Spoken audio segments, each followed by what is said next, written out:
How can you trust God? How can you trust God, especially if you don't read Scripture?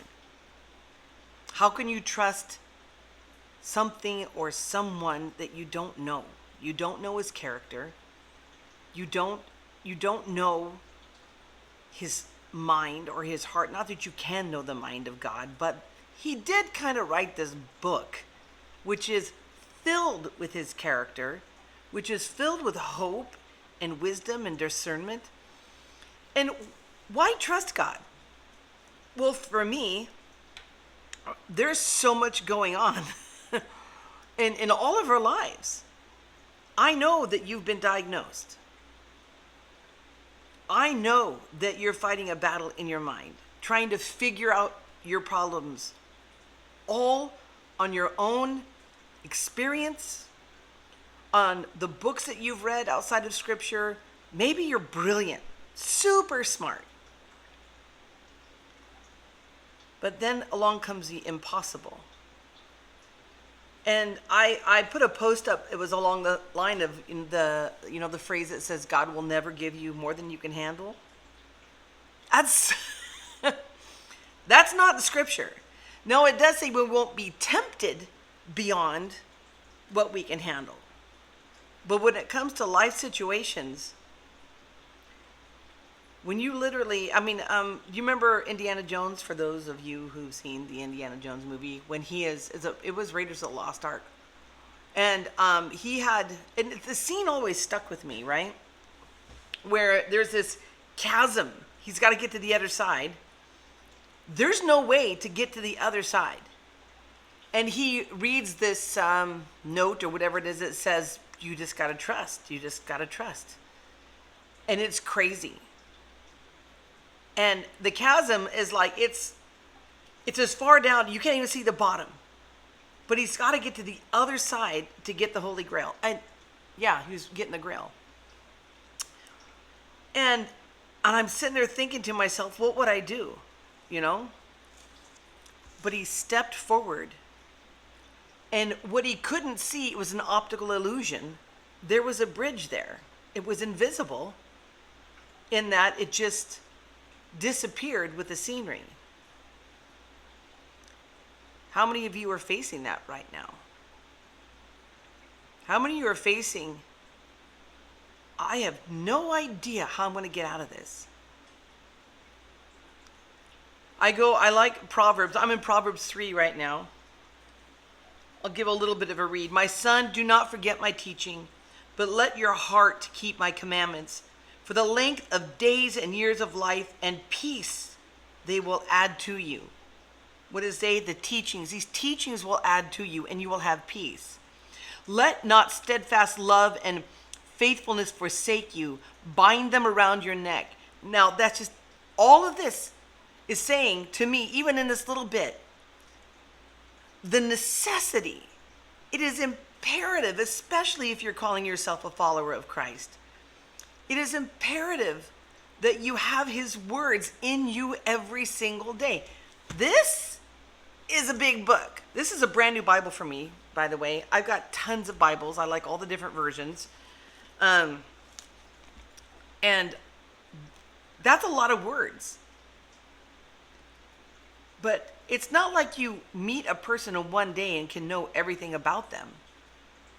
This is a relationship. This is a relationship. This is getting to just to be acquainted with him. And then it's getting to know the things that he's done for other people, what he's done for you, what he thinks about you, what he thinks about me. The more that you read it, the more it becomes a part of you. And when you're and your default, I love that word default.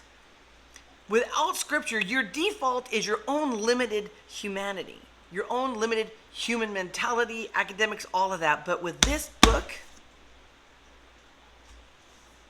it's alive. I remember when my first husband, who passed away, when we were doing a Bible study, and I was forcing him to wake up early in the morning, because I thought, well, that's what Christians do. Because we both came to Christ much later in life, And I made him get up early in the morning to do this Lewis Blackaby study, and way too intensive a study for brand new Christians, but we were doing it. And I was reading the study, and he was in it's a big overstuffed chair, and he was falling asleep. And I'm like, just hold up. No. I go, now you read. That way I knew he'd stay awake. Dragging my husband into heaven. And he started reading. And Billy was he was an engineer and a skipper of a fishing vessel up in Alaska. And he started reading. And he came to the passage where Jesus came to Peter. And Jesus said to Peter, "Follow me, and I will make you a fisher of men." Those words, when it was read by Billy, it was life that was injected into him. And he fell to the floor and he wept. And as he opened up scripture, he said to me, "Tara, I see it. It's alive." He opened up his Bible and went through all the words, and all the words had life. That's how you get to trust the Father. You pursue him. Seek the kingdom first, and all these things will be added unto you. Wisdom, discernment, and you will begin to have trust, wearing them around your neck. What else is Proverbs 3 says? Trust in the Lord with all your heart and do not lean on your own understanding. Have you ever heard that before? Because I can't lean on my own understanding. I'm just intelligent enough. I have to trust in him for things that are impossible. And then I have to hand them over to him and say, "You've got this. I got to let yesterday go. I've got to live in this moment right now. I'm going to live present forward, not present past. Let him clean up my past." He's already done that. And I will trust him and not lean on my own understanding.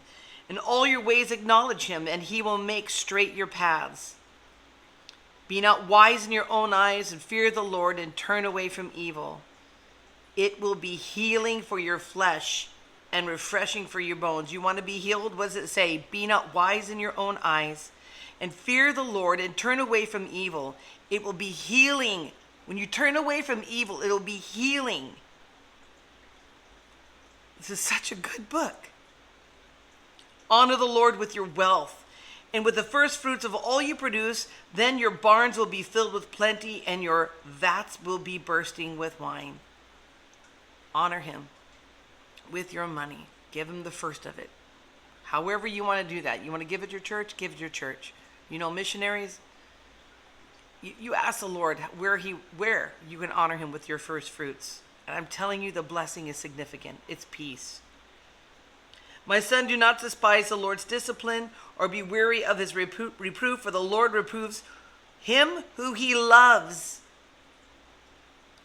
as a father the son in whom he delights. If you're being disciplined, it's kind of a big deal. It means you're loved. He wants to correct your path. Blessed is the one who finds wisdom. Blessed is the one who finds wisdom and the one who gets understanding, for the gain from her is better than the gain from silver, and profits than gold. This book is amazing. She's more precious than jewels, and nothing you desire can compare with her. Long life is in her right hand, and in her left are riches and honor.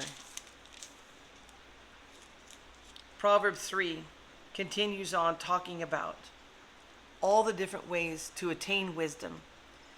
And when you start applying these to your life, wisdom to your life, the wisdom that he has given you in your life, you ask him and don't doubt that he's given it to you, then you pursue it.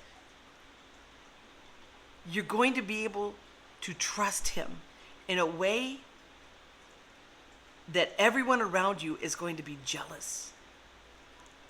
Jealous for the God that you serve. Not jealous of you, but jealous of the fact that you know that you're kind of a big deal. And you serve the biggest deal of all, a God who loves you so much. All right, I love you. Have a good day.